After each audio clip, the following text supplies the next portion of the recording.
Hi, welcome to the Market Alert for Wednesday, the 28th of September 2022. So US stocks traded mixed amid firm data and renewed bond selling during yesterday. Bond rout continues, but stocks lose momentum. And this from the chief economist of the Bank of England, a significant interest rate rise to come. Well, the bad news is it may be not the 3rd of November, which is the next date. Can you believe it? It's the next date before they actually make a decision on rates, which is over a month away.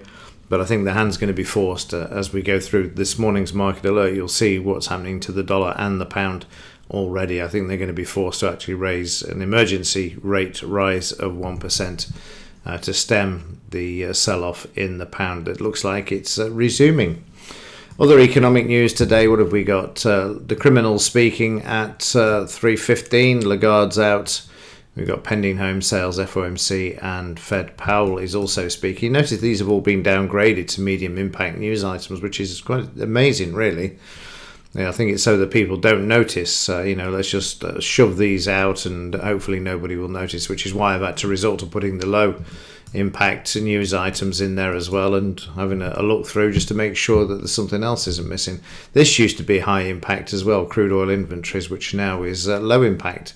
Amazing, but there you go. So yeah, there's quite a few central bankers out speaking today. Gold-silver ratio moving back to the upside as silver has a bit of a sell-off on the overnight markets in the last couple of days compared to gold. So let's get on with it. Let's have a look at the stock markets to begin. We'll start off with the Dow. And in the daily chart of the Dow, you can see yesterday that we had some selling in the market late on, despite the fact they tried to hold it on Monday. The market now showing more weakness, moving to the downside there. Let's just have a quick look at the monthly chart of the Dow as well. Step back a bit, have a look at the bigger picture. There you can see that we're heading through the 50 EMA now and heading towards that 28,458, below the 30,000 psychological level now, well and truly. So big move this month, the last month, but mainly in the last week of the month. So back to the daily chart. At the moment, the market's trying its best to hold at yesterday's low, which you can see there. And if we look at the 30-minute chart, you will see precisely that. And I don't need to go on about the low, do I? I keep mentioning this each day. They'll do whatever they can to try and bring the market back off the low. And they're doing that at the moment. But a significant close below the low will then see prices move lower. But they'll do their best first to try and support the market at this level. In the German DAX, also down sharply yesterday. It didn't happen until late on in the afternoon. If we have a look at the 30-minute chart, you will see this. We moved higher to begin with in the morning, trading through the high of Monday's high. And then we traded down to the DP. We had a bit of a sell-off and we came back to the high once more. But this time it became resistance. And then we traded down to the low. We bounced off the low and then again we went through it. And again, similar to the high where we've gone through, come back, and then it became a resistance. There it became a support, went back through, and now it became a resistance on the underside of the low. So the market found a bit of support overnight though. We've had a major sell-off down to the low, but again you can see prices at the moment being supported at the low in the 30-minute chart for the German DAX. In the 5-minute yesterday, we moved higher in the futures market, as can be seen here. We then traded back, gave up all of this until the market opened, then moved up 100 points, and then we started to get into a sideways move. We'd already become overbought, and then the market sold off down to Monday's close, which you can see there.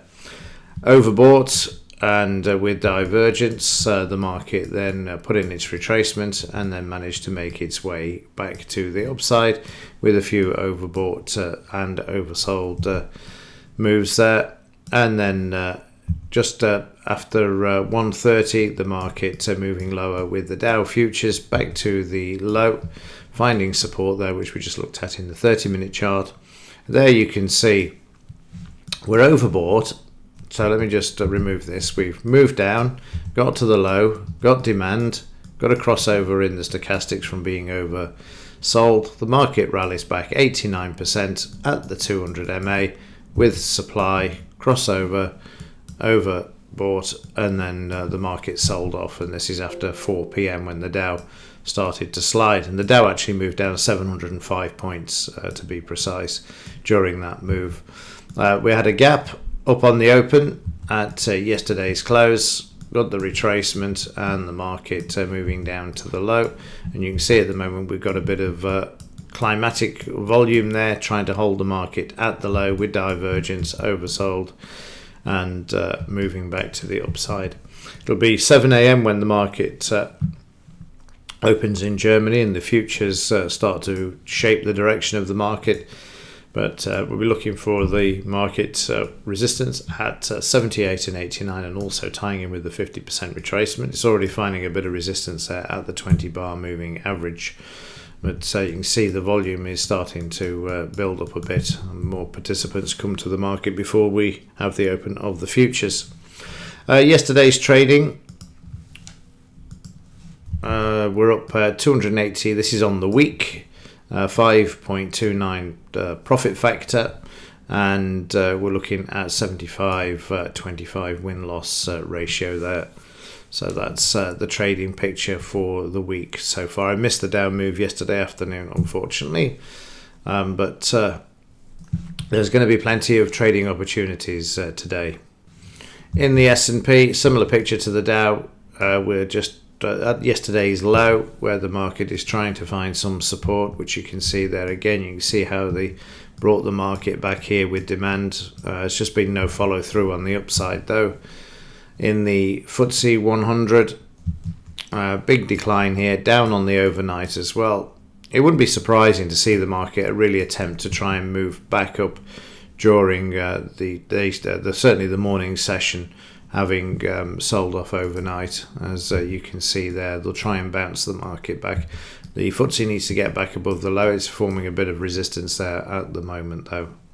And in the currencies, GBP, JPY, you can see that the market is struggling because yesterday's high didn't even come close to Monday's high, and overnight the market moving lower. That's because of the US dollar.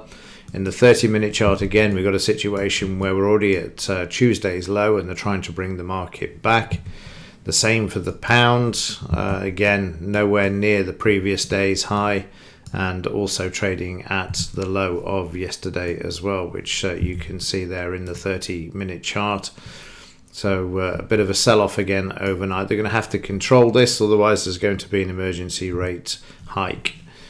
We can see that silver already down on the overnight, which is why we're seeing this pressure in the gold-silver ratio, down at 89, taking 78 out where the market found support there yesterday.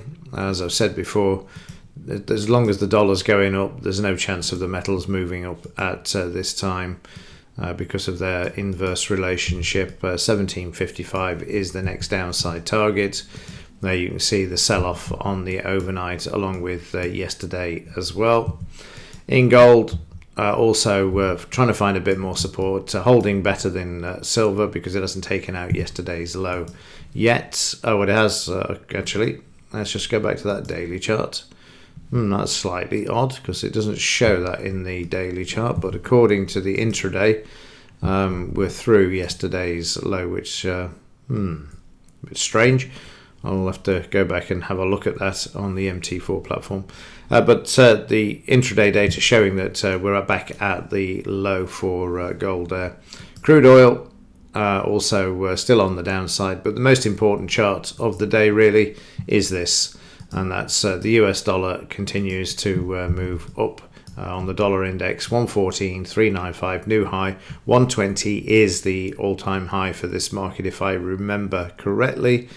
I will need to double check that, but I know 120 is up there, which was a distance away yet. But if we go to that level, if that continues, then the pound is definitely going to parity, and then you'll see the Bank of England stepping in because there's no way that they can wait until the 3rd of November to actually address this at their next meeting. They're playing it cool at the moment. and the market will soon bring them their attention, if need be, by again shorting the pound aggressively to get the Bank of England to increase rates and also possibly reverse the mini budget policies of tax cuts and whatever, which apparently is behind all of this. It's not inflation now, it's about the mini budget. The narrative has changed there. So yeah, let's wait and see what happens today with these currencies. Certainly going to be interesting, particularly the pound, as if I can just find it, as you can see there at the low of yesterday for the pound. This is the one to watch. The low obviously 103, but if it gets on the skids and on the slide, then it's going to get some momentum behind it once more. No sign of it closing above the previous day's high at the moment until you get an emergency rate rise. I suspect it will continue to therefore move back and retest the 103 level. Okay, that's it for this one. And as ever, thanks for watching. See you in the next one.